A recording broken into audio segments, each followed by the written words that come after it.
যে কৃষ্ণক পাইবা জানা ভকতাকে পন্থা এই মানে কহে গীতা ভাগৱত গ্ৰন্থা যে উত্তম শাস্ত্ৰ গীতা ভাগৱতে কৈছে যে কৃষ্ণ ভগৱন্তক পাবলৈ হ'লে প্ৰথম ভকতৰ যোগেদি যাব লাগিব।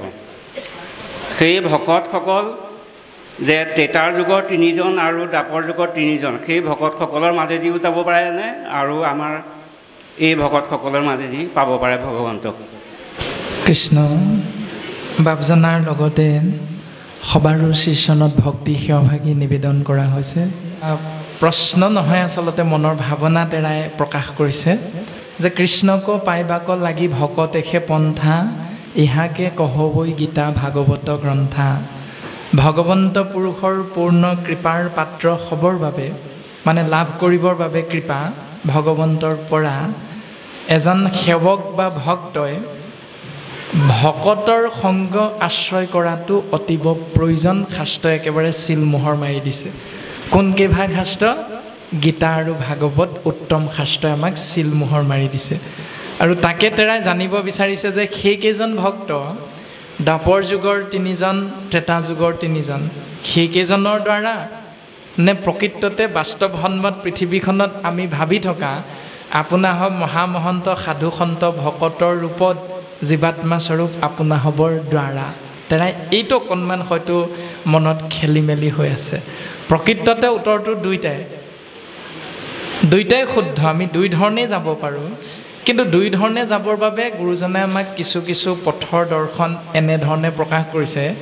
যিহেতু জাম্বৱন্ত, হনুমন্ত, বিভীষণ ত্ৰেতা যুগত 3জন ভকত, তাৰ পাছত দ্বাপৰ যুগত হ'ল উদ্ধৱ, মৈত্ৰেয়, বিদুৰ, এই 3জন। এতিয়া সেই 3জনকতো আপুনি আমি প্ৰত্যক্ষ ৰূপত এটা শৰীৰৰ দ্বাৰা লাভ কৰিব নোৱাৰোঁ বা দেখা নাপাওঁ। দেখা পাম জানো কোনোবাই? এইজন উদ্ধৱ, এইজন মৈত্ৰেয় বুলি ক'ৰবাত আছে, আমিতো এটা শৰীৰ ৰূপত তেৰা সমস্তক দেখা নাপাওঁ। আৰু দেখা নোপোৱাৰ বাবে গুৰুজনাই কৈছে তেৰা সমস্ত ভকত হয় চিলমোহৰ মাৰি দিলে সেই 6জন ভকত।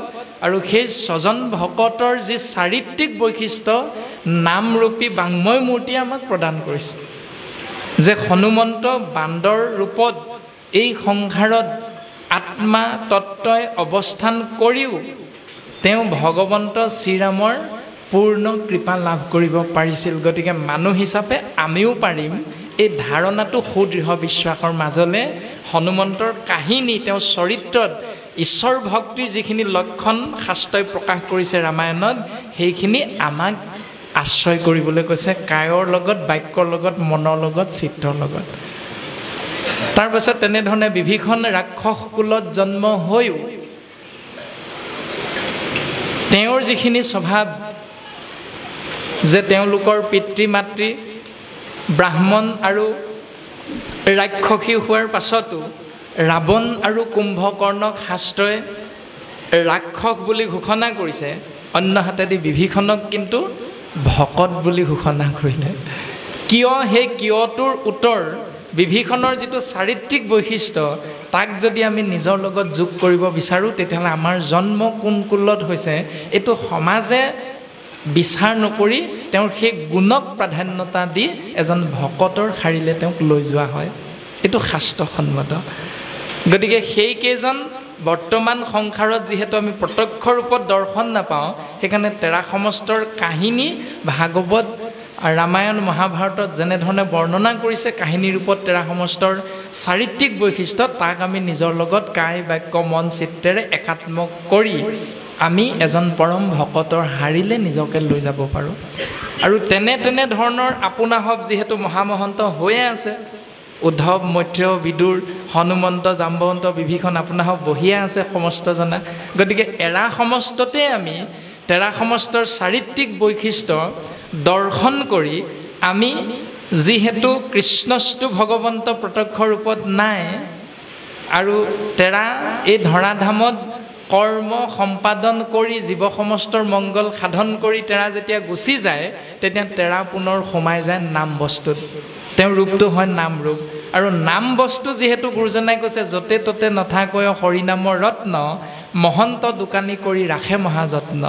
যিহেতু নাম বস্তু য'তে ত'তে নাথাকে, থাকে কেৱল গুৰুৰ ওচৰত, সেইকাৰণে গুৰুত ৰূপত ভগৱন্ত পুৰুষ এই ধৰাধামত অৱতাৰ হৈ নাম বস্তু জীৱ জগতৰ মংগলৰ অৰ্থে প্ৰকাশ কৰি থৈ গ'ল। ভগৱন্ত দেৱতত্ত্ব গুচি গ'ল, নাম তত্ত্বত থাকিল। নাম তত্ত্ব য'তে ত'তে নাথাকে, গুৰুতত্ত্বত আহিল। গুৰুতত্ত্বও যেতিয়া শংকৰদেৱে প্ৰায় 6 বছৰ কাল ধৰাধামত থাকি জগতৰ মংগল সাধন কৰি তেৰাও যেতিয়া এই সংসাৰ এৰি গুচি গ'ল, তেতিয়া তিনিও বস্তু আহি একঠাই হৈছে, মানে একে ঠাইতে একত্ৰাপিত হৈছে, লগ লাগি আছে। সেই স্থানডোখৰ নাম হ'ল ভকত। আৰু সেইকাৰণে গুৰুজনাই পদবন্ধে আমাক কৈছে যে বিষ্ণু ভকতৰ সংগ লৈবা প্ৰথমত, গুৰু মানি শুশ্ৰূষা কৰিবা ভালমত। যে বিষ্ণু ভকতৰ সংগ লোৱা আৰু তেওঁলোককে যদি তুমি গুৰু মানিব পাৰা, তেতিয়াহ'লে তোমালোকে গুৰুত সেৱা কৰা হৈ যায়, নামত সেৱা কৰা হৈ যায়, ঈশ্বৰক সেৱা কৰা হৈ যায়। সেইকাৰণে ভকতেই হ'ল শ্ৰেষ্ঠতম দৰ্শন। ভকতক সেৱা কৰা মানে গুৰু সেৱা, ভকতক সেৱা কৰা মানে নাম সেৱা, ভকতক সেৱা কৰা মানে দেৱ সেৱা বা ঈশ্বৰ সেৱা। গতিকে আমি ভাৱনা প্ৰকাশ কৰা বাপজনাৰ চৰণ কমলত আমি মূঢ়মতীয়ে দাসৰু দাস আমি মহা অকিঞ্চনে সীমিত জ্ঞানেৰে এনেধৰণে সেৱাভাগী আগবঢ়াই দিয়া হৈছে। কৃষ্ণ হ'বনে ক'লো। আৰু পাছত আছে যে বলৰাম আৰু উদ্ধৱৰ সৈতে শ্ৰীকৃষ্ণৰ অক্ৰূৰৰ গৃহলৈ গমন। ভগৱন্ত পুৰুষৰ লগত এইবাৰ লগ হৈছে, মানে তিনিজন লগ লাগিছে, উদ্ধৱ, কৃষ্ণদত্ত আৰু বলৰাম। তিনিওজনে এইবাৰ কোজি বুঢ়ী গৃহৰ পৰা, মানে তেৰাৰ নাম আছিল সৌৰিন্ধি, সৌৰিন্ধি গৃহৰ পৰা এইবাৰ তেৰা সমস্ত গমন কৰিছে অক্ৰূৰৰ গৃহলৈ। খুৰাক সম্পৰ্কত খুৰাক অক্ৰূৰৰ গৃহলৈ গমন কৰিছে। আৰু তাত এখন ছবি গুৰুজন বস্তুৱে দাঙি ধৰিছে। ৰাম অনন্তৰে ভকতৰ পৰম বান্ধৱ হৰি, অক্ৰূৰৰ গৃহেশ গৈলা চলি, বলভদ্ৰ ভৈল আগ উদ্ধৱক কৰি পাছ, মাজত সুন্দৰ বনমালী।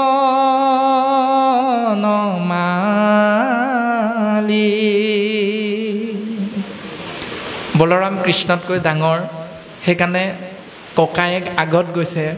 যিহেতু ভায়েকক ৰক্ষণাবেক্ষণ দি যাব লাগে জ্যেষ্ঠজনে, সেইকাৰণে সেই নীতি শিক্ষাটো ভাগৱতে আমাক দিলে যে ককায়েকে ভায়েকৰ ৰক্ষণাবেক্ষণৰ বাবে আগত হৈছে।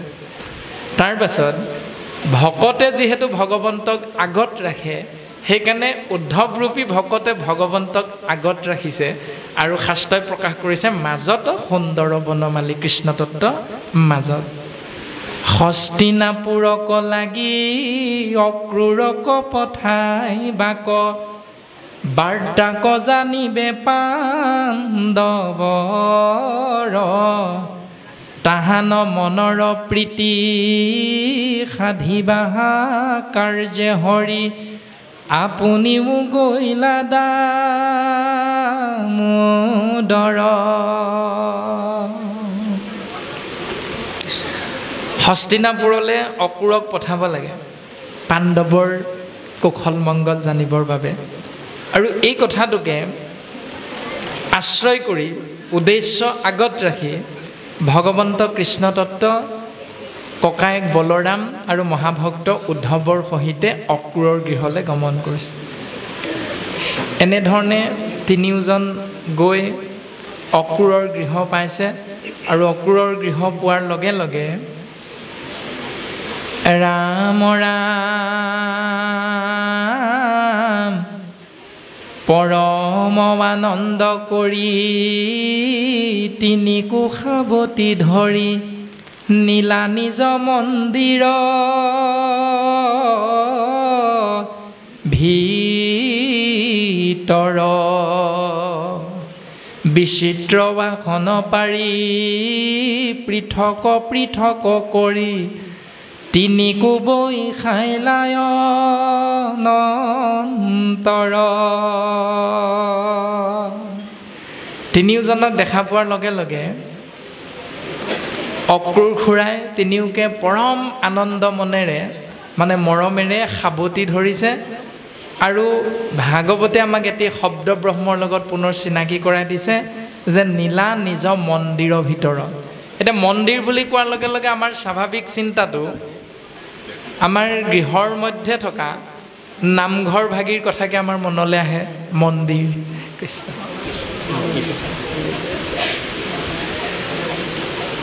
মন্দিৰ বুলি কোৱাৰ লগে লগে আমাৰ গৃহৰ মধ্যে যে প্ৰত্যেকৰে আছে একোভাগী মণিকোট গুৰুগৃহ বুলি যাক আমি কওঁ, সেই গুৰুগৃহ ভাগিত নি বহোৱা কথাটোকে মনলৈ আহে। কিন্তু গুৰুজনাই এই ভাগ মন্দিৰৰ কথা নাই কোৱা। গুৰুজনাই অক্ৰূৰৰ গৃহভাগিক মন্দিৰ বুলি কৈছে। কিয় গৃহভাগিক মন্দিৰ বুলি কৈছে? কাৰণ আমি প্ৰত্যেকে একাদশ স্কন্ধ কৃষ্ণ উদ্ধৱ সংবাদত গৃহকাক বোলে পাই আহিছোঁ। আৰু সেই গৃহভাগ মন্দিৰলৈ কেতিয়া ৰূপান্তৰিত হৈ যায়? যেতিয়া ভক্তি মানে কৃষ্ণ নাম শ্ৰৱণ কীৰ্তন, এই কৃষ্ণ নাম শ্ৰৱণ কীৰ্তন মহাভক্তিক যেতিয়া এজন বাপ বা এগৰাকী আয়ে আমি নিৰন্তৰে গৃহৰ মধ্যে আশ্ৰয় কৰি থাকিম, তেতিয়া সেই গৃহভাগিক শাস্ত্ৰই প্ৰকাশ কৰিছে, প্ৰশংসা কৰিছে মন্দিৰ বুলি। সেইকাৰণে আমি এজন ভকতৰ আগমন হোৱাৰ লগে লগে আমি কি বুলি কওঁ? আজি মোৰ গৃহ। ইমান দিনে মোৰ গৃহ বুলি ভাবি আছিলোঁ, সেইকাৰণে ভাৱনাটো প্ৰকাশ কৰি কি বুলি ক'লোঁ যে আজি মোৰ গৃহ তীৰ্থটো অধিক পবিত্ৰ ভৈল আশেষ, যিহেতু সাক্ষাতে জগতৰ গুৰু আপুনি ভৈলা প্ৰৱেশ। আপুনি জগতৰ গুৰু সদৃশ হে প্ৰভু। এজন ভকত প্ৰৱেশ কৰাৰ বাবে আমাৰ গৃহ মন্দিৰলৈ ৰূপান্তৰিত হৈ যায়। আৰু শাস্ত্ৰই কৈছে যে শ্ৰৱণ কীৰ্তন ধৰ্ম প্ৰকাশে যত্ৰ যত্ৰ, য'ত য'ত ভগৱন্তৰ গুণ যশ শ্ৰৱণ কীৰ্তন মহাধৰ্ম বা ভক্তি প্ৰকাশমান হয়, দ্বিতীয় বৈকুণ্ঠ তাংকে বোলে মহাসত্ৰ। তাৰমানে সেইভাগীৰ নাম গৃহ নহয়, সেইভাগীৰ নাম হ'ল মহাসত্ৰ বা সেইভাগীৰ নাম হ'ল দ্বিতীয় বৈকুণ্ঠ।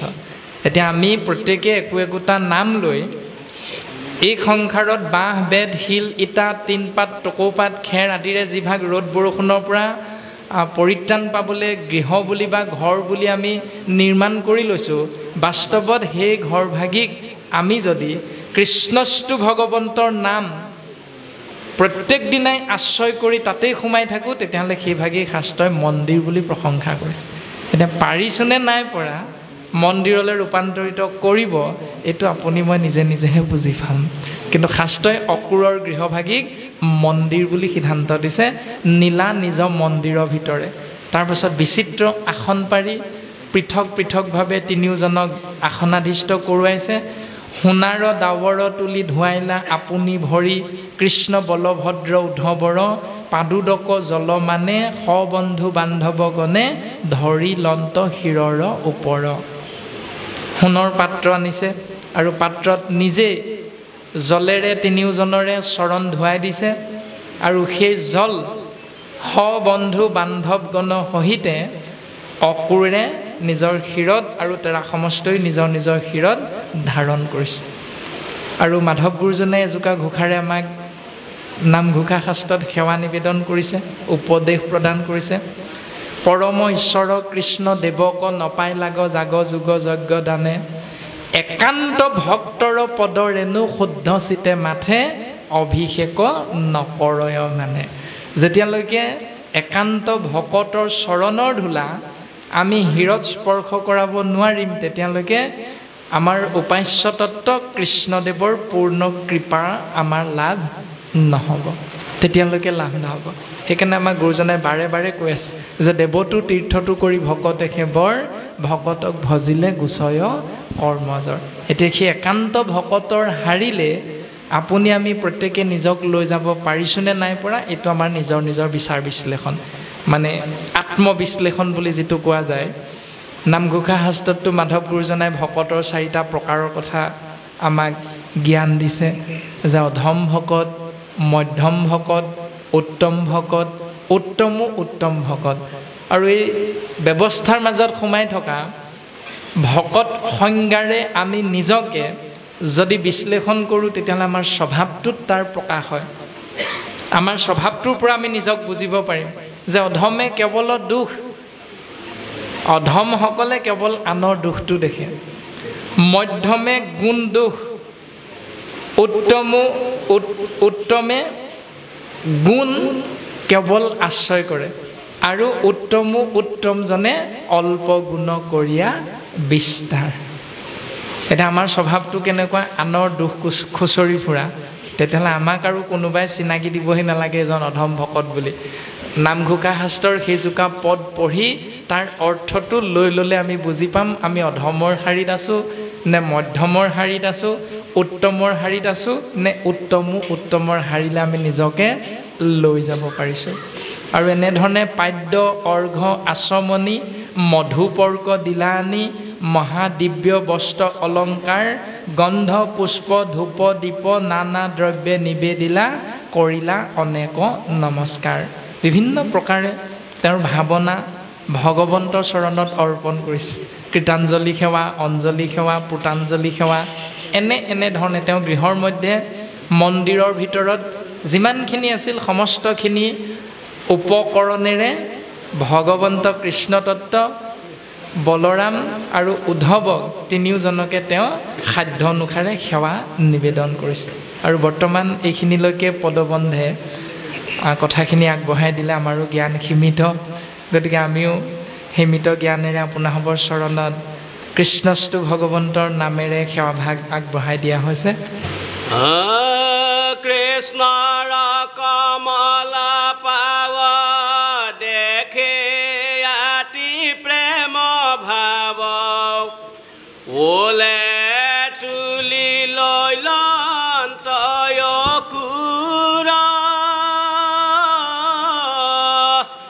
জান্ত সাদৰ কৰি বিনয় ভকতে ধৰে, স্তুতি বানে বুলিলা মধুৰ।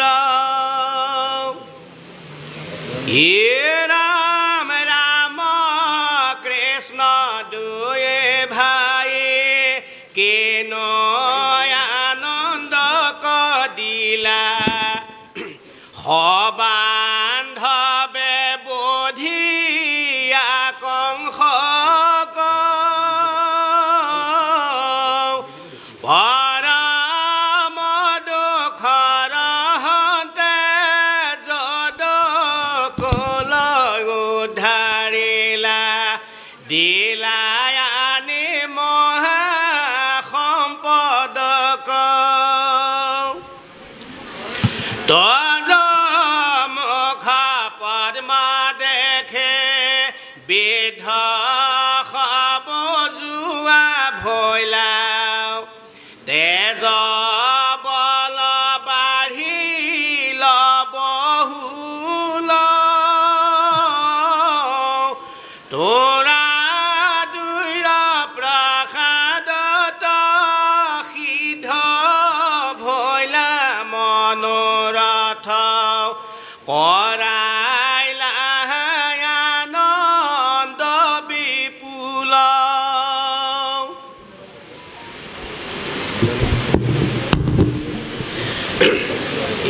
ৰাম তমে দয় ৰাম হৰে জগত কয়া সাধৰে, তোৰা দয়ে জগত নিদান, প্ৰকৃতি পুৰুষৰ মায়া কৰে, তুমি দয় বিনে নাহি আন, তুমি দয়ে লীলা কৰি নানা বিধৰ পধৰে, সজেলা সকল চৰাচৰ, প্ৰৱেশিয়া গাঁৱে গাঁৱে আছে নানা বিধ ভাৱে, তোমাকে দেখি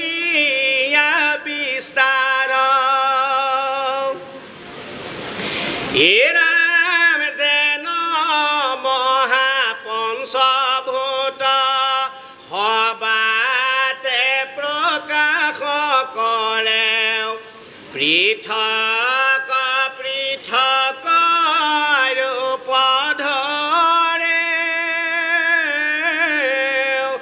সেয়ে মতে তুমি ব্ৰহ্ম সবাতে প্ৰকাশ কৰা স্বতন্ত্ৰ ঈশ্বৰ তুমি হৰি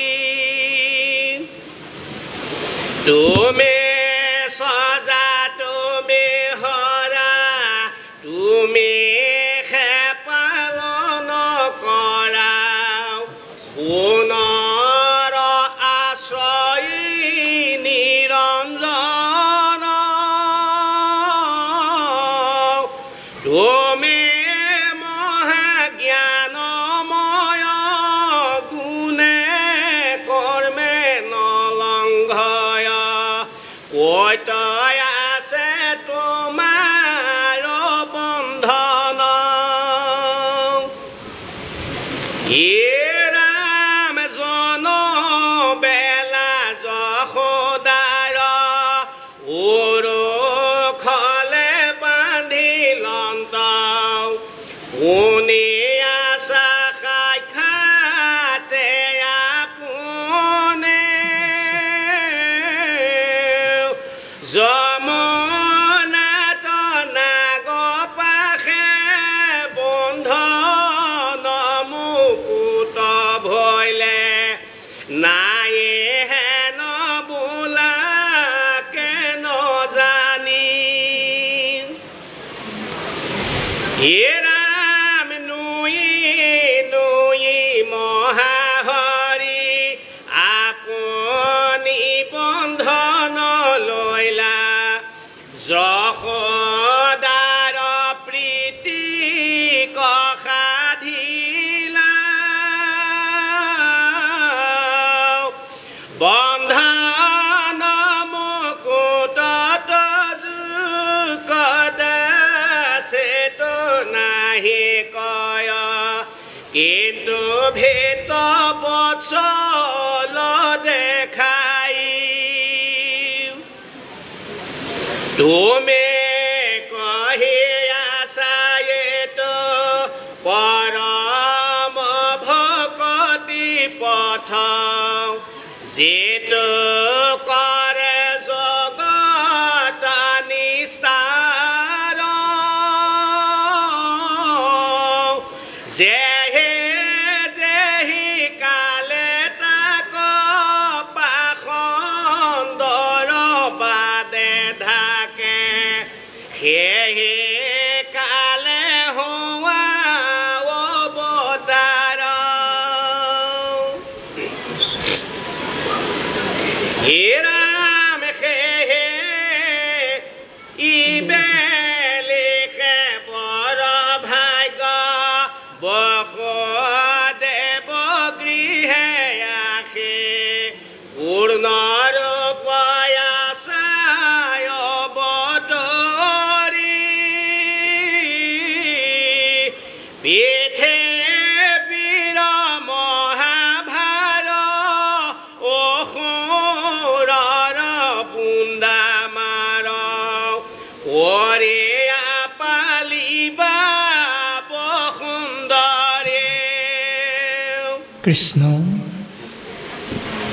মহাভক্ত অক্ৰূৰৰ দ্বাৰা কৃপালু গুৰুজন বস্তুৱে আমি কলিৰ মলমতি মনুষ্য উপদেশ প্ৰদান কৰিছে যেতিয়া বলৰাম কৃষ্ণ তত্ত্ব আৰু উদ্ধৱ মহন্ত গৈ অক্ৰূৰৰ গৃহত উপস্থিত হ'ল ইতিমধ্যে পদে প্ৰকাশ কৰিলে যে অক্ৰূৰে তেৰা সমস্ত গৃহৰ মধ্যে অহা অতিথি দেৱো ভৱ এই নিয়ম গৃহস্থী ধৰ্মত সুন্দৰভাৱে পালন হৈছে আৰু তাৰ পাছত তেৰা সমস্তৰ চৰণ কমল লক্ষ্য কৰি মনৰ ভাৱনা প্ৰকাশ কৰিছে যে হে প্ৰভু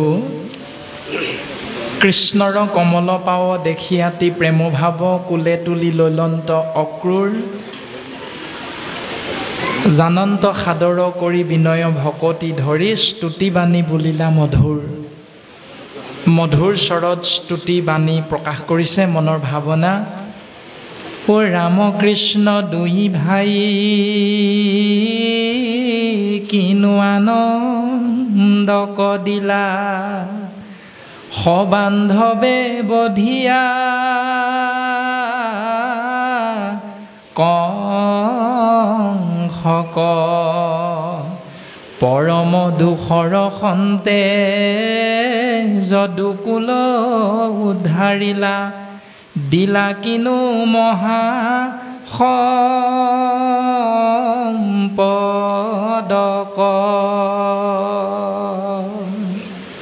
তোমালোক দুইজনাই আমি জগতবাসীক ইমানেই আনন্দ দিলা যে দুষ্ট শক্তি কংসক বিনাশ কৰি পৰম দুখৰ বিপৰীতে পৰম আনন্দৰ গৰাকী কৰি যদুকুল সমস্তকে তুমি উদ্ধাৰ কৰিলা মহা সম্পদ প্ৰভু।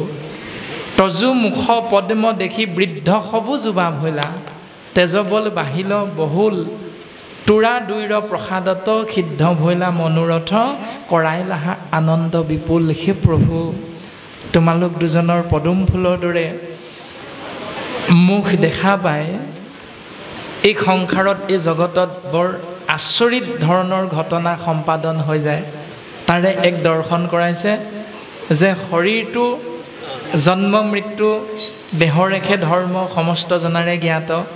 গতিকে শৰীৰটো যেতিয়া জৰাই বাৰ্ধক্যই আহি ক্ৰিয়া কৰি বৃদ্ধ অৱস্থালৈ ৰূপান্তৰিত কৰে, সেই বৃদ্ধ অৱস্থাত উপনীত হোৱা সেই শৰীৰটো তোমাৰ যদি কৃপা হয় প্ৰভু, তেতিয়াহ'লে এজন যৌৱনপ্ৰাপ্ত শৰীৰলৈ ৰূপান্তৰিত হৈ যায়। তাৰে প্ৰমাণ অকণমান আগতে সেই কুৰূপা কুজি বুঢ়ীৰ দৰ্শনেৰে বৰ্তমান পদত আমাক প্ৰকাশ কৰিছে। তেজ বল বাহিল বহুল তোৰা দুইৰ প্ৰসাদত, তোমালোক দুইজনৰ কৃপাত, প্ৰসাদ মানে কৃপা বা আশীৰ্বাদ, সিদ্ধ ভৈলা মনোৰথ, মনৰ কামনা সিদ্ধ মানে পূৰণ হোৱা, কৰাইলাহা আনন্দ বিপুল, তুমি সমস্ত জগতকে তোমালোক দুইজনে পৰম আনন্দৰ গৰাকী কৰি দিলা প্ৰত্যেক জীৱতত্বকে।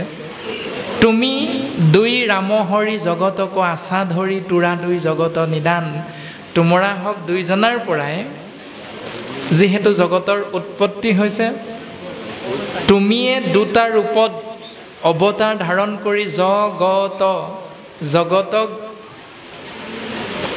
ৰক্ষা কৰি আছা, সংহাৰ কৰি আছা, সৃষ্টি কৰি আছা। আৰু তাৰ ৰূপটো প্ৰকাশ কৰিছে প্ৰকৃতি পুৰুষৰ ৰূপত ধৰি আছা মায়া কৰি, তুমি দুই বিনে নাহি আন। তোমালোক দুজনৰ বাহিৰে এই সংসাৰত বেলেগৰ অস্তিত্ব নাই। যদি আমি কাৰোবাৰ অস্তিত্ব উপলব্ধি কৰোঁ তেতিয়াহ'লে সেয়া হ'ল কেৱল শৰীৰটো। কিন্তু সেই শৰীৰটো যিহেতু মিছা, ভগৱন্তৰ দ্বাৰা সৃষ্টি পঞ্চভূতেৰেহে যিহেতু শৰীৰটো নিৰ্মাণ হৈছে, সেইকাৰণে শাস্ত্ৰই প্ৰকাশ কৰিছে যে প্ৰকৃতি, আৰু এই প্ৰকৃতিতে আত্মাৰ ৰূপ পুৰুষ ভগৱন্ত পুৰুষে মায়া কৰি এই সংসাৰত সমস্ত ঘতে ঘতে প্ৰকাশমান হৈ আছে। নাৰায়ণ কাহে ভকতি কৰোতেৰা, সেই প্ৰভু তোমাক আমি কেনেকৈ ভক্তি কৰিম তাৰ আদি অন্ত আমি একোৱে পোৱা নাই। কিয় পোৱা নাই?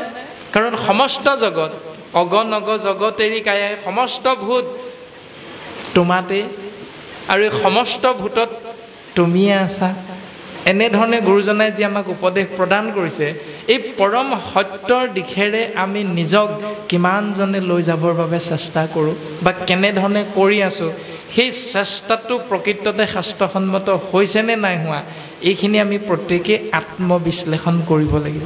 আৰু যেতিয়ালৈকে আত্মবিশ্লেষণ নকৰোঁ তেতিয়ালৈকে আমি শাস্ত্ৰসন্মতে গুৰুজনাই যেনেধৰণে ঈশ্বৰৰ পূৰ্ণ কৃপাৰ পাত্ৰ হ'ব পাৰিবা বুলি সিদ্ধান্ত দিছে, তেনেধৰণে হয়তো আমি পূৰ্ণ কৃপাৰ পাত্ৰ হ'ব নোৱাৰিম।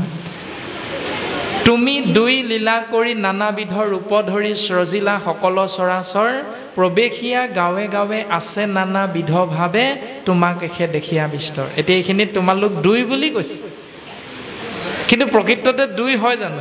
প্ৰকৃততে দুই নহয়, প্ৰকৃততে এক। তৎসত্বেও অক্ৰূৰৰ দ্বাৰা দুই বুলি কোৱাৰ মূল দৰ্শনটো হৈছে যে আত্মা এক, কিন্তু নামত দুই ৰূপত প্ৰকাশ কৰিছে। নাম দুই মানে ৰাম আৰু কৃষ্ণ, বলৰাম আৰু কৃষ্ণ দুটা নাম ৰূপত ভগৱন্ত একেজনেই প্ৰকাশমান হৈছে, কিন্তু অকুৰে কৈছে তোমালোক দুই নামধাৰী। এটা হ'ল ৰাম ৰমন শক্তি, অন্যটো হ'ল হৰি হৰণ শক্তি। মানে অসূয়া অপ্ৰীতিবিলাকক নাশ কৰি অশুভ শক্তিবিলাকক হৰি ৰূপত হৰণ কৰি ৰাম ৰূপত একেজন ভগৱন্তই ৰমন কৰে। মাত্ৰ এই মুহূৰ্তত অৰ্থাৎ এই দাপৰ যুগত তুমিয়ে দুটা ৰূপত অৱতাৰ ধাৰণ কৰি সমস্ত জগতক মায়া কৰি সৃষ্টি কৰি আছা, সংহাৰ কৰি আছা, পালন কৰি আছা প্ৰভু। যেন মহাপঞ্চভূত সবাতে প্ৰকাশ কৰে, পৃথক পৃথক ৰূপ ধৰি, সেইমতে তুমি ব্ৰহ্ম সবাতে প্ৰকাশ কৰা স্বতন্ত্ৰ ঈশ্বৰ তুমি হৰি। তুমি স্বতন্ত্ৰ প্ৰভু, আমি পৰতন্ত্ৰ। ভগৱন্ত পূৰ্ণ কাম, আমি হলো অকাম। ভগৱন্ত হ'ল নাথ, আমি হলো অনাথ। এই সত্যটো অকুৰৰ মুখেৰে বৰ্তমান দশম স্কন্ধৰ মধ্যম দশমত ছবিভাগীৰ জৰিয়তে কৃপালু গুৰুজন বস্তুৱে আমাক উপদেশ প্ৰদান কৰিছে। ব্ৰহ্মা মানে বেলেগ নহয়, শিৱ তত্ত্ব মানে বেলেগ নহয়, বিষ্ণু তত্ত্ব মানে বেলেগ নহয়, মাত্ৰ হৰিৰ তিনিটা। কিন্তু তিনিটা শৰীৰ হ'লেও তিনিওটা শৰীৰতে একে পাঁচটা ভূতে আছে। ক্ষিতি অপ মৰুত ব্যোম তেজ, এই পাঁচটা ভূতে ব্ৰহ্মাৰূপী এটা শৰীৰতো আছে, বিষ্ণুৰূপী এটা হৰি তত্ত্বটো আছে, শিৱৰূপী এটা হৰি তত্ত্বটো আছে। কিন্তু এই তিনিওটা শৰীৰত পাঁচটা ভূতে নিৰ্মিত হৈ যি এক ঐশ্বৰিক শক্তি আপুনি মই অনুভৱ কৰোঁ, শাস্ত্ৰসন্মতে বুজিবলৈ চেষ্টা কৰোঁ, সেই শক্তি কিন্তু তিনিটা নহয়, এটাহে। এই কথাটো প্ৰকাশ কৰিছে যে তুমি স্ৰজা, তুমি পালন কৰা, তুমি সংহাৰ কৰা। এই মূল বিষয়বস্তুটো হ'ল গুণৰ আশ্ৰয় নিৰঞ্জন। তুমি মহাজ্ঞানময়, গুণে কৰ্মে নলংঘয়, কৈতো আছে তোমাৰ বন্ধন। তোমাৰ বন্ধন নাই প্ৰভু, কিন্তু সেই বন্ধনৰে এটা উমান দশম স্কন্ধতে বৰ্তমান পদবন্ধে প্ৰকাশ কৰিছে, যিটো কৃষ্ণৰ শিশুলীলাৰ সময়ত আমাৰ সমস্ত জনাৰে জ্ঞাত যে পালনকৰ্তা হিচাপত নন্দ যশোদাৰ গৃহত যেতিয়া ভগৱন্ত পুৰুষে পুত্ৰৰূপে অৱস্থান কৰি আছিল, তেতিয়া গোপীসকলৰ ঘৰত ভগৱন্তই যি দুষ্টামি কৰিছিল, সেই দুষ্টামিবিলাকৰ পৰা পৰিত্ৰাণ পাবলৈ যেতিয়া গোপীসকলে কৃষ্ণৰ মাতৃ যশোদাক গৈ গোচৰ দিছিল, যেতিয়া যশোদাই ভগৱন্ত কৃষ্ণক উৰালত বান্ধি থৈছিল। আৰু সেই কথাটো বৰ্তমান প্ৰকাশ কৰিছে যে যোনো বেলা যশোদাই উৰুখলে বান্ধিলন্ত, শুনি আছোঁ সাক্ষাতে আপুনি। আমিতো শুনি আছোঁ, অকুৰে কৈছে আমি শুনি আছোঁ প্ৰভু, তোমাক হেনো তোমাৰ মাতৃ যশোদাই বান্ধি থৈছিল উৰালত। যমুনাত নাগপাশে বন্ধন, মুকুট ভৈলে নাই হেন বোলা কেন জানি। তোমাৰ বন্ধন ক'তো হ'ব নোৱাৰে প্ৰভু, তুমি নিজেই ভক্তৰ মনৰ বাঞ্ছা পূৰণৰ বাবে তুমি কেৱল বন্ধনটো আঁকোৱালি লোৱা, গ্ৰহণ কৰা। আৰু সেইকাৰণে তোমাৰ অন্য এটা নাম হ'ল ভকত বৎসল হৰি। ভকতৰ মনৰ ভাৱনা বুজি, ভকতৰ ইচ্ছা পূৰণৰ বাবে ভকতে যেনেকৈ বিচাৰে তুমি সেইটো ৰূপে এই সংসাৰখনত ধৰা, এই বুলি অকুৰৰ মুখপদ্মহন্তে প্ৰকাশ হৈছে।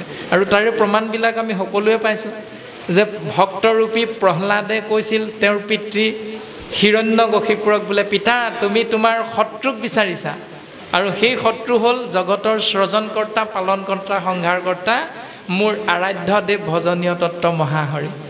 কিন্তু তুমি যিহেতু শত্ৰু ৰূপত বিচাৰিছা, গতিকে তুমি বিচাৰিছা যেতিয়া স্তম্ভতে ভগৱন্তক দেখা পাবা। চোৱা, ভক্তই সুন্দৰ ভাৱনা প্ৰকাশ কৰিছে, কিন্তু যিজনে বিচাৰিছে ভগৱন্তক তেওঁৰ ভাৱনাটো আছিল বৈৰী, মানে শত্ৰু ৰূপত বিচাৰিছে। সেইকাৰণে ভগৱন্ত নৃসিংহ ৰূপত এই সংসাৰত অৱতাৰ ধাৰণ কৰিছে। আকৌ অন্য হাতেদি ভীষ্মই যেতিয়া কুৰুক্ষেত্ৰ যুদ্ধত ভগৱন্ত পুৰুষে প্ৰকাশ কৰিছিল যে মই অস্ত্ৰ নধৰোঁ বুলি, অৰ্জুনৰ আগত সমস্ত মহাভাৰত যুদ্ধত এই কথাটো প্ৰকাশ হৈছে। সকলোৱে জানে যে কৃষ্ণ অস্ত্ৰ নধৰে, কিন্তু অন্য হাতেদি ভীষ্ময়ো প্ৰকাশ কৰিছে যে প্ৰভু তুমি অস্ত্ৰ নধৰো বুলি প্ৰতিজ্ঞা কৰিছা, কিন্তু ময়ো প্ৰতিজ্ঞা কৰিছোঁ যে তোমাক মই অস্ত্ৰ ধৰাইহে এৰিম। আৰু একেবাৰে সৰসজ্জাত পৰি থাকোঁতে শেষ মুহূৰ্তত ভীষ্মইতো পাণ্ডৱক চিনাকি কৰি দিছে যে চিনাইবে লাগিলা ভীষ্মে আঙুলি টোৱাই, যে আঙুলি টোৱাই ভীষ্মই চিনাকি কৰিছে পাণ্ডৱক যে তোমালোকে যাৰ উপদেশ নামানিলা, যুধিষ্ঠিৰ তুমি ৰাজ্যত ৰজা হ'ব বিচৰা নাই, ইষ্ট মিত্ৰ কুটুম্ব ভাতৃ পৰিয়ালবৰ্গক তুমি হেৰুৱাই সকলোখিনি দুখ তুমি কৃষ্ণক জাপি দিছা, যে কৃষ্ণৰ কাৰণে গোটেইখিনি হ'বলৈ পালে। নহ'লেতো আজি মোৰ 100 কৌৰৱ আছিলে ভাতৃ, মোৰ পিতামহা আছিলে ভীষ্ম, মোৰ গুৰু দ্ৰোণাচাৰ্য আছিলে, সকলোৰে লগত মই মিলা প্ৰীতিৰে থাকিবলৈ চেষ্টা কৰিলোহেঁতেন, কিন্তু কৃষ্ণই কুটচালি কৰাৰ বাবেহে এই সকলোখিনি এনেকুৱা এটা পৰিস্থিতিৰ মাজলৈ আমি যাব লগা হ'ল। তেতিয়া ভীষ্মই পঞ্চপাণ্ডৱক সেই জ্ঞান প্ৰদান কৰিছে যে এওঁৱে হ'ল সৃষ্টি স্থিতি প্ৰলয়ৰ গৰাকী, কিন্তু মায়াক আশ্ৰয় কৰি এৰাই কি কৰিছেহি, আহি এই সংসাৰত সম্প্ৰতি দৈৱকীৰ পুত্ৰ ৰূপত জন্মগ্ৰহণ কৰি আছে।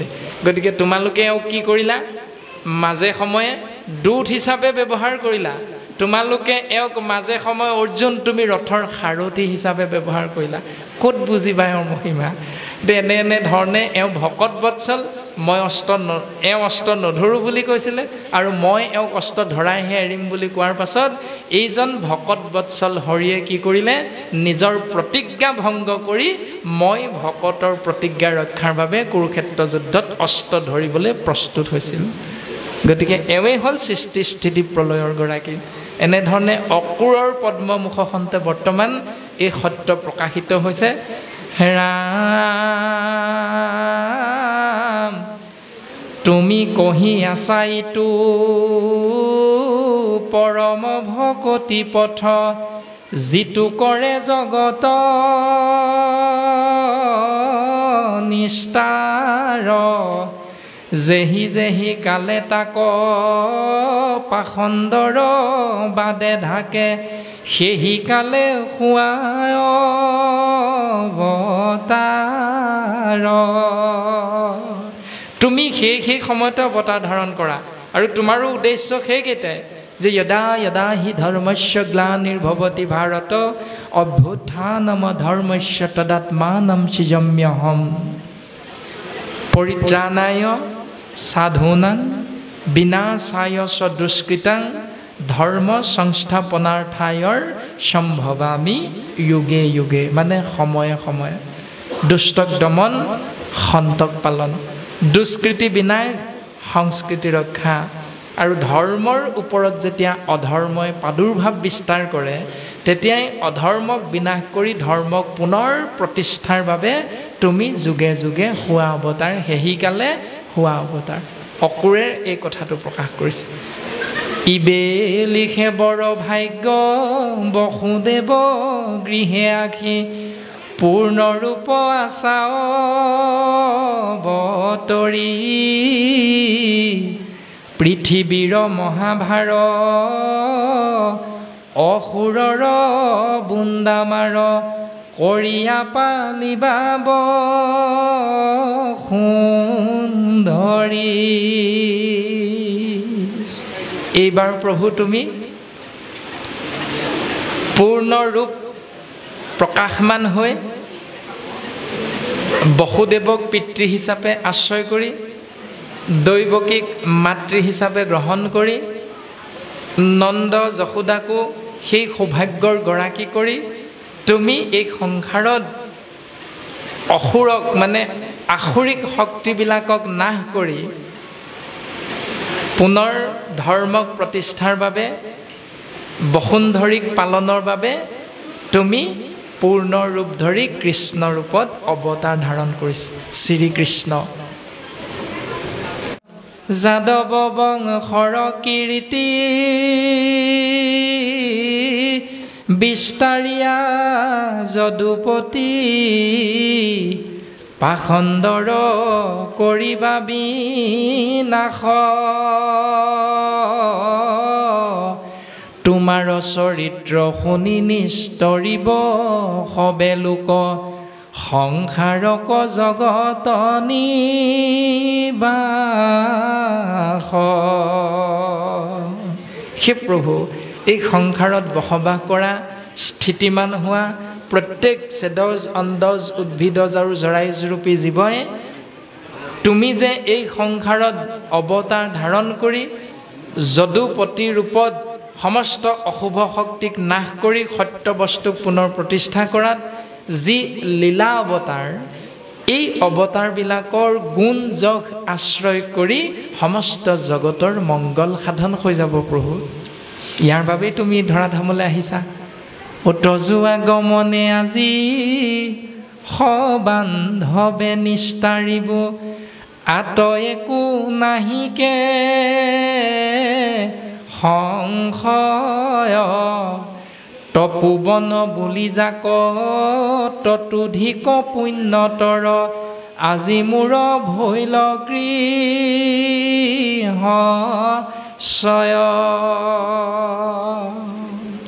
আজি আমাৰ এই গৃহভাগী পুণ্য তীৰ্থক্ষেত্ৰলৈ ৰূপান্তৰিত হৈ গ'ল, কিয়নো সৃষ্টি স্থিতি প্ৰলয়ৰ গৰাকী সমস্ত তপৰ কেন্দ্ৰবিন্দু সমস্ত যজ্ঞৰ কেন্দ্ৰবিন্দু স্বৰূপ হে প্ৰভু তুমি আজি আমাৰ গৃহত চৰণৰ ধূলা দিলা, মানে প্ৰৱেশ কৰিলা। গতিকে আমাৰ পৰম সৌভাগ্য, আমি আজি ধন্য হৈ গ'লোঁ, আমি কৃতকৃত্য হৈ গ'লোঁ প্ৰভু, আমাৰ আৰু একো সংশয় নাই। এতিয়া আমাৰ ভাৱনাটো তেনেকুৱা হয়নে নহয়? এতিয়া যদি এজন ভকতৰ আগমন হয় তেতিয়া কি বোলে এইটোনো সদায় সদায় কেলৈ আহি থাকে জানো? তেনেকুৱাই হৈ থাকে নে প্ৰভু সদায় আহিবচোন, আপুনি আহিলে ইমান ভাল লাগে, কৃষ্ণ কথা কয়, আপোনাৰ কিবা শৰীৰটো দৰ্শন পালেও যেন আমাৰ জীৱন ধন্য হৈ যাব। প্ৰভু আমাৰ অনুভৱ এনে হয়। এতিয়া হয়নে নহয়? এতিয়া এনেকুৱা ৰাম যাৰ পদ প্ৰক্ষালন জলে গংগা মূৰ্তি ধৰি পবিত্ৰ কৰন্ত ত্ৰিভুৱন পঞ্চযজ্ঞ দেৱ মূৰ্তি জগতৰে গুৰু হৰি মোৰ গৃহে ভৈলয় উপসন্ন।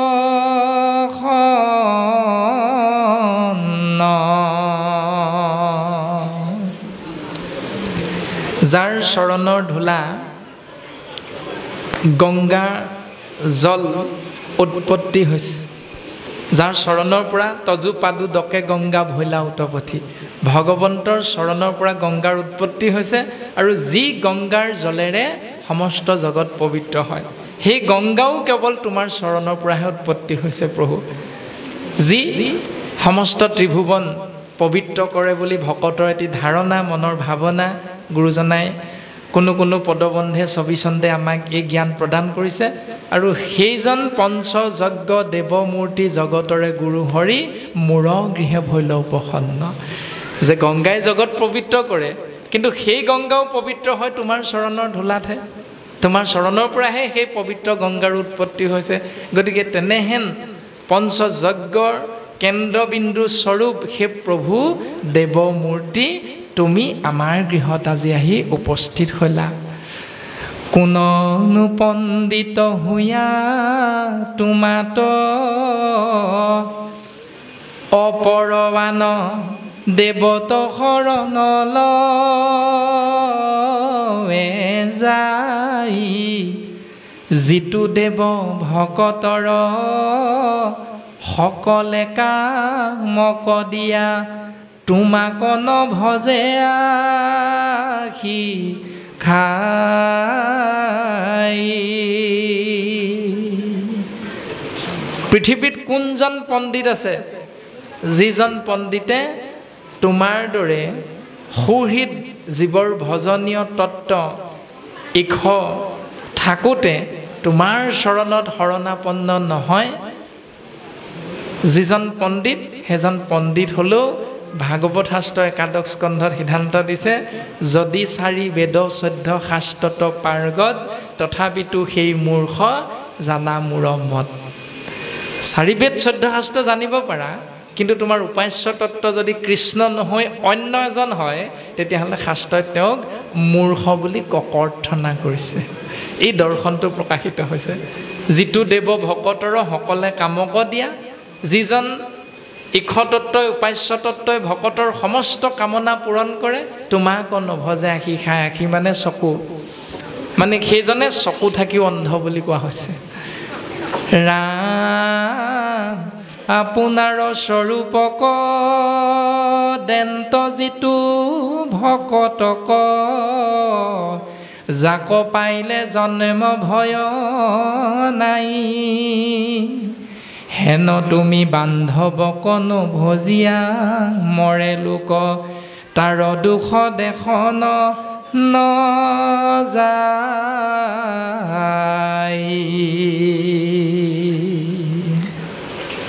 হে প্ৰভু স্বৰূপ স্ব মানে নিজৰ ৰূপ মানে এই অৱয়ৱটোৰ কথা কোৱা হৈছে আপুনি মই প্ৰকৃততে কোন আমাৰ ৰূপটো কি ইয়াৰ বিষয়ে জানিবলৈ লওঁতে আমি ভাৱনা এটা এনেকৈ আনো প্ৰত্যেকে বোলে বাপ সেইদিনা বিয়াখনলৈ বা সেইদিনা আমাৰ গৃহত আয়োজন কৰা নামখাৰলৈ যেন গ'ল আমাকনো কিহত বেয়া পালে আই এই বুলি যদি সেই সেউকী বাপজনাই অনুষ্ঠান হৈ যোৱা 3 দিনমান পাছত সেই সুহিত বাপজনক সোধে তেতিয়া আপোনাৰ মোৰ উত্তৰটো কি হয় বাৰু বোলে বাপ নক'ব আৰু একেবাৰে অপৰাধী বোলে মই যাব বিচাৰিছিলোঁ সেইদিনা আগদিনালৈকে সকলোখিনি প্ৰস্তুতি কৰিলোঁ কিন্তু হঠাৎ মোৰ শৰীৰটো অসুস্থ হৈ গ'ল এটা আমাৰ ৰূপ কোনটো স্বৰূপ নিজৰ ৰূপ কোনটো মই মানে শৰীৰ নহয় মই মানে হ'ল আত্মা এটা আত্মাটো হ'ল আমাৰ স্বৰূপ আৰু এই আত্মা হ'লো আমি পৰম আত্মাৰ সন্তান গতিকে সিদ্ধান্ত দিছে আপোনাৰো স্বৰূপক তুমি যে পৰমাত্মাৰ অংশ বিশেষ সন্তান আত্মা এই স্বৰূপটো দেন্ত যিটো ভকতক যিটো দৰ্শন কৰাই দিয়ে জ্ঞান প্ৰদান কৰে যাক ভয়ে যাক পাইলে জন্ম ভয় নাই যাৰ কাষ পাইলে জীৱাত্মা পৰমাত্মাত বিলীন হ'লে জন্ম মৃত্যু ভয়ৰ পৰা পৰিত্ৰাণ পাব পাৰে হেন তুমি বান্ধৱক নভজিয়া মৰে লোক তাৰ দুখ দেখন নাযায় সেইজন ভগৱন্ত ঈশ্বৰ কৃষ্ণক বন্ধু হিচাপে আশ্ৰয় নকৰি তেওঁক উপাস্য তত্ত্ব হিচাপে আশ্ৰয় নকৰি আমি যদি এইখন সংসাৰত ঘূৰি ফুৰোঁ তেতিয়াহ'লে আমাৰ আৰু কেতিয়াও মুকুতি সাধন নহ'ব মানে আমি স্বৰূপটো লাভ কৰিব নোৱাৰিম ৰাম ৰাম কিনো ভৈল মহামন্দ আমাৰে বংশৰে তুমি ভৈলাই আখি ঈশ্বৰ প্ৰখ্যাত মহাযোগে সৰুজাৰ চৰণক নেদেশয় হেন কৃষ্ণ দেখো সাক্ষাৎ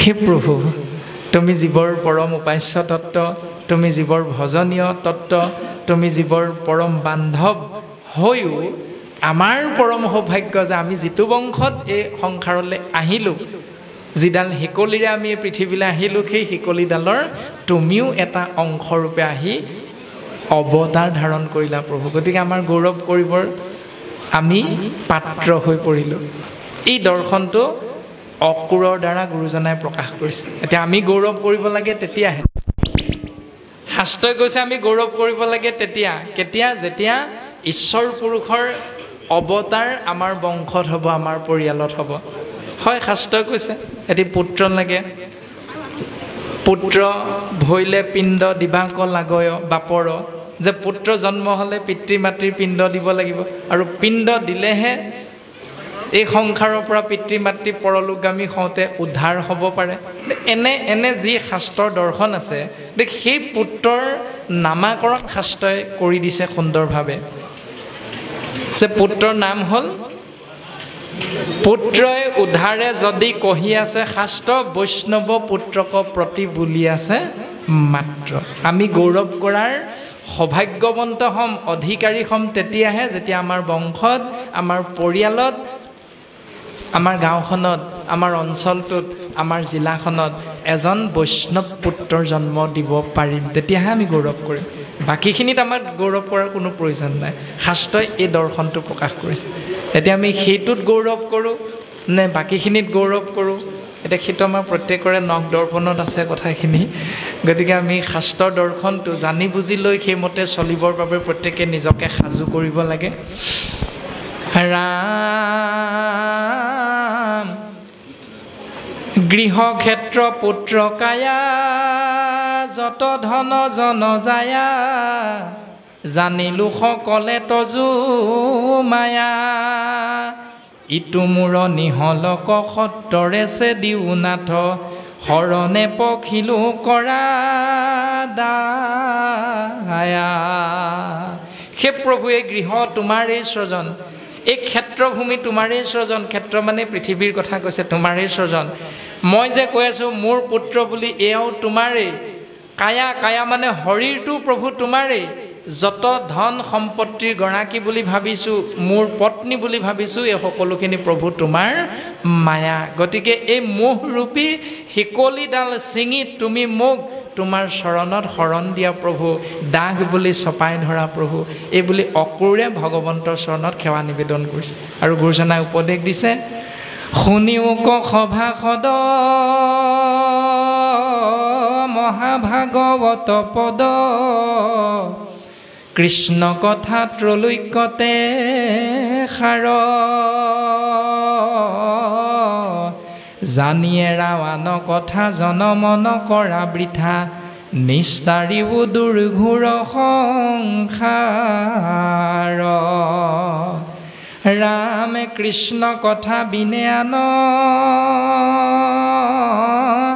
আনন্দৰ নাই থান ইহাক বুজিবা ভাল কৰি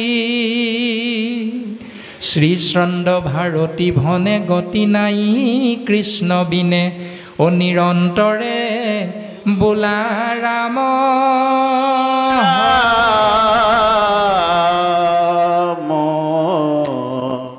হৰি ৰাম